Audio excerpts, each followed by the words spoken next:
Cases کے بارے میں بتائیے بسم گا۔ اللہ الرحمن الرحیم۔ پاکستان تحریک انصاف کے جو آج کیسز زیر سماعت تھے انسداد دہشت گردی کورٹ میں، آج دونوں عدالتوں میں ATC 1 میں بھی کچھ کیسز تھے اور ATC 2 میں بھی کیسز تھے۔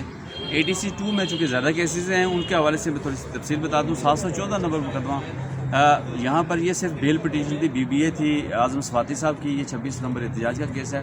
اس کیس میں یہ ہوا کہ آج چونکہ ان کی بیل کے وقت پتہ چلا کہ کو ایکیوز کی جو بیل ہیں وہ 13 نومبر کے لیے ابوالحسناء ذوالقرنین یعنی ATC 1 میں پینڈنگ ہے۔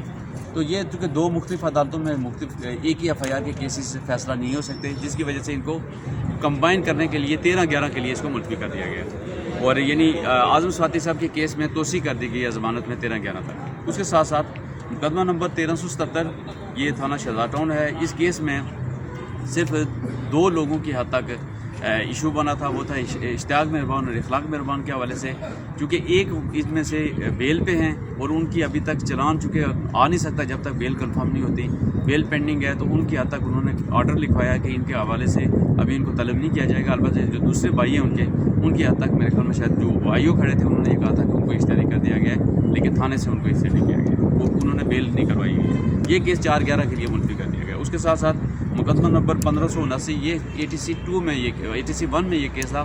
ابوالحسناء ذوالقرنین صاحب کے پاس تھانہ کھرنا کا کیس ہے، 4 اکتوبر احتجاج کا کیس ہے۔ اس میں سیمپل لوگوں کی حاضری ہوئی ہے اور اس کے بعد یہ کیس 12/11 کے لیے ملتوی کر دیا گیا ہے۔ تو آج اوورآل یہ اسلام آباد کی جو انسداد دہشت گردی کورٹ میں جہاں ہمارے روٹین کے مطابق روزانہ کوئی نہ کوئی کیس ضرور لگا ہوتا ہے، تو آج یہ کیسز کی ساری سماعت ہوئی اور یہ کارروائی کی۔ Thank you.